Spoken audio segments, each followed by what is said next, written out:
ധനമന്ത്രിയുടെ വീട്ടിൽ നിന്നുള്ള ദൃശ്യങ്ങളിലേക്ക് ധനമന്ത്രി കെ.എൻ. ബാലഗോപാൽ ഇതാ ബജറ്റ് അവതരണത്തിനായി വസതിയിൽ നിന്നിറങ്ങുകയാണ്. ഇപ്പോൾ സമയം 8:37. നേരെ പോകുന്നത് നിയമസഭയിലേക്കാണ്. ധനമന്ത്രി കെ.എൻ. ബാലഗോപാൽ ധനമന്ത്രിയായി ചുമതലയേറ്റതിനു ശേഷമുള്ള 6ാമത്തെ ബജറ്റാണ്.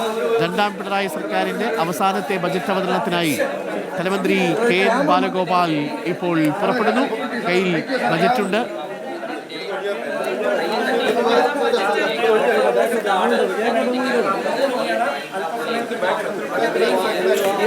രണ്ടായിരത്തി 25-26 സാമ്പത്തിക വർഷത്തേക്കുള്ള ഭാവി രൂപരേഖയാണ് കയ്യിലിരിക്കുന്നത്.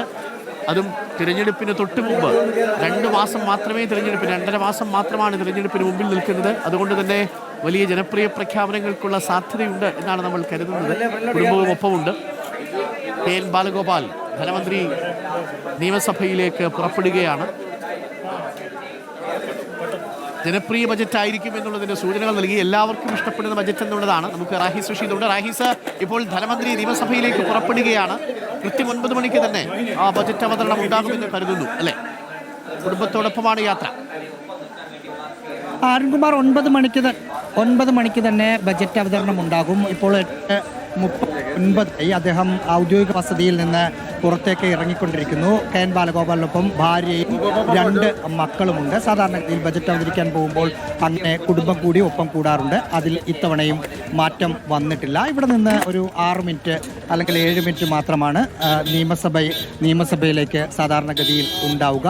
അദ്ദേഹം ഇവിടെ നിന്ന് ഇറങ്ങുന്നതിന് മുമ്പ് മാധ്യമങ്ങളെ കണ്ടപ്പോൾ വലിയ പ്രതീക്ഷ നൽകുന്ന വാക്കുകളാണ് അദ്ദേഹം മാധ്യമങ്ങൾ കണ്ടപ്പോൾ മാത്രമല്ല അതിനു മുമ്പ് ഫേസ്ബുക്ക് പോസ്റ്റ് ഇട്ടപ്പോഴും വലിയ പ്രതീക്ഷ നൽകുന്ന ഒരു തെരഞ്ഞെടുപ്പ് കാലത്ത് ജനക്ഷേമകരമായ ബജറ്റ് ആയിരിക്കും ഉണ്ടാവുക എന്ന് തന്നെ ഉറപ്പിച്ച് പറയാൻ പറ്റുന്ന സാധ്യതകൾ തന്നെയാണ് അദ്ദേഹം നൽകിയിട്ടുള്ളത്. എന്തായാലും നേരത്തെ അദ്ദേഹം പറഞ്ഞതനുസരിച്ച് തന്നെ 8:40 ഇറങ്ങും എന്നനുസരിച്ച് അതിനനുസരിച്ച് അദ്ദേഹം ഇറങ്ങിയിട്ടുണ്ട്. ഒരു 5 അല്ലെങ്കിൽ 6 മിനിറ്റ് കൊണ്ട് നിയമസഭയിലെത്തും. നിയമസഭയിൽ എത്തിയതിനു ശേഷം സാധാരണഗതിയിൽ മുഖ്യമന്ത്രി സഹപ്രവർത്തകരായ യഥാർത്ഥത്തിലേ ഞാൻ ആലോചിക്കുകയായിരുന്നു റാഹീസ്, ഇതൊക്കെ ഒരു സാധാരണ ഒരു രാഷ്ട്രീയ കാര്യത്തിൽ സംഭവിക്കുന്ന കാര്യങ്ങളാണല്ലോ.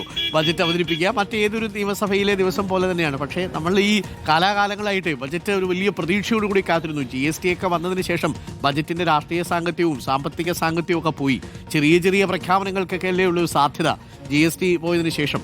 അപ്പോൾ ഈ ഫോളോ ചെയ്തൊക്കെ പണ്ട് കാലത്ത് ഇങ്ങനെ പൊക്കോണ്ടിരുന്നതിൻ്റെ ഒരു തുടർച്ച അല്ലേ? പക്ഷേ എങ്കിലും കൗതുകമുള്ളൊരു കാര്യമാണ്. പ്രത്യേകിച്ച് തെരഞ്ഞെടുപ്പിന് തൊട്ട് മുമ്പുള്ളൊരു ബജറ്റ് അവതരണത്തിൽ വരികയാണല്ലോ. ചെറിയ ടെൻഷൻ മുഖത്തുണ്ടോ? ഇല്ലെന്ന് തോന്നുന്നു. കാരണം ഇന്നലത്തെ പ്രഖ്യാപനം തന്നെ ഈ ബജറ്റ് അവതരണത്തിനുള്ളൊരു നല്ല വഴിയൊരുക്കിയിട്ടുണ്ട്. പ്രത്യേകിച്ച് ചൂരൽമല മുണ്ടക്കൈ ദുരന്തബാധിതരായ മനുഷ്യരെ ചേർത്ത് പിടിച്ചത് RRTS ഇത്തവണയും ബജറ്റിലെ ഒരു പ്രധാന കേന്ദ്രമായിരിക്കും, അല്ലെങ്കിൽ ഒരു സ്റ്റാർ ഐറ്റം ആയിരിക്കും, അല്ലേ? അരുൺകുമാർ, ബജറ്റ് അവതരണത്തിന് പോകുന്ന ധനമന്ത്രി കെ.എൻ. ബാലഗോപാൽ അദ്ദേഹത്തിൻ്റെ മുഖത്തും നമ്മൾ സംസാരിക്കുമ്പോഴുമൊക്കെ ഭയങ്കര കൂളാണ്. അതിനർത്ഥം അതിനകത്ത് നിറയെ ജനങ്ങൾക്ക് സന്തോഷകരമായ കാര്യങ്ങളാണ് അദ്ദേഹത്തിൻ്റെ കയ്യിലുള്ള സഞ്ചിയിലുള്ളത് എന്ന് തന്നെയാണ്. കാരണം ഇന്നലത്തെ പ്രഖ്യാപനങ്ങളുണ്ട്. ഇന്നലത്തെ RRT ഉണ്ട്.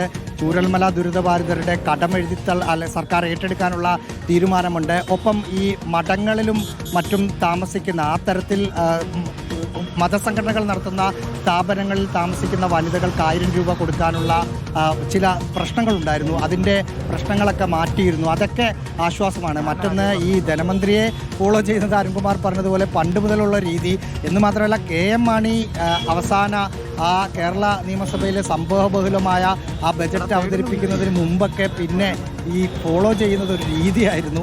ആ രീതി ഇപ്പോഴും തുടരുന്നു എന്ന് മാത്രമല്ല, അതിനകത്ത് അരുൺകുമാർ പറഞ്ഞതുപോലെ സാധാരണ ഒരു നടപടിക്രമം, ഒരു നിയമസഭ അവിടെ ബജറ്റ് ഉണ്ടാകും. അത് തന്നെയാണ് സംഭവിക്കുക.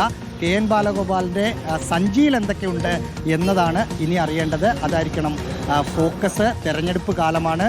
നിറയെ ജനങ്ങൾക്ക് സന്തോഷമുള്ള കാര്യങ്ങൾ ഉണ്ടാകും എന്നാണ് അദ്ദേഹത്തിൻ്റെ വാക്കുകളിൽ നിന്ന് നമുക്ക് വായിച്ചെടുക്കാൻ പറ്റുന്നത്.